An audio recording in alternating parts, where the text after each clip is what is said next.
Here's your WNEM TV5 news update. Good afternoon, everyone. I'm Blake Keller. Here's a look at the top stories we are following today. The Oxford Community School District now faces a pair of major lawsuits in the wake of last week's deadly shooting at Oxford High School. Feiger Law filed two $100 million suits against the district and different school employees. The law firm says the suits were filed on behalf of a high school senior who was shot in the neck and her sister, who was next to her when it happened. Michigan Attorney General Dana Nessel says her office will review the events that led up to the incident on November 30th. Secretary of State Jocelyn Benson joined local election officials from across the country this week, asking the White House and Congress for federal money to put towards the funding of elections. Secretary Benson and others asked for an investment of $5 billion for election infrastructure for the 2023 fiscal year and a total of $20 billion in federal funding over 10 years. That money would be allocated to states and also directly to local election jurisdictions.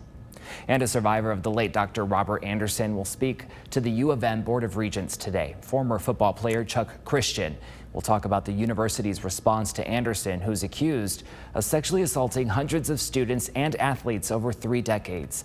That meeting starts at 3 and includes public comment.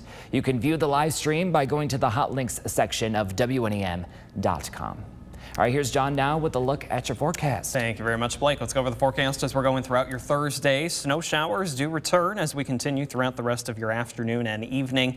And I think it's going to be in a scattered fashion. Temperatures today will get you back into the low to mid 30s. There could be a little bit of mixing here and there, but I think that primary precipitation type is going to be mainly snow as we go throughout the rest of today. Let's go ahead and take a look at where we go for the snowfall totals. And it's really going to be looking like a general inch or less when it's all said and done. Over the further north of US 10, Saginaw Bay you go, there could be some locations that get closer to the 2-inch mark by the time we're done and over with this system today on Thursday. 7-day forecast as we go throughout the rest of the week. There will be the next system we track. It's late Friday into Saturday. Looking to start as rain and then possibly could change over to some snow. And it's also going to be a windy day, especially on Saturday. Something to keep in mind for the first half of the weekend. But Sunday, Monday, Tuesday, that looks like what we're working for. A nice stretch, a dry stretch at that, and temperatures a little bit warmer, back in the 40s. And the First Warn 5 Weather Center, I'm meteorologist John Gross. Remember to tune into WNEM TV5 on air and online 24/7 for the latest news, weather, and information.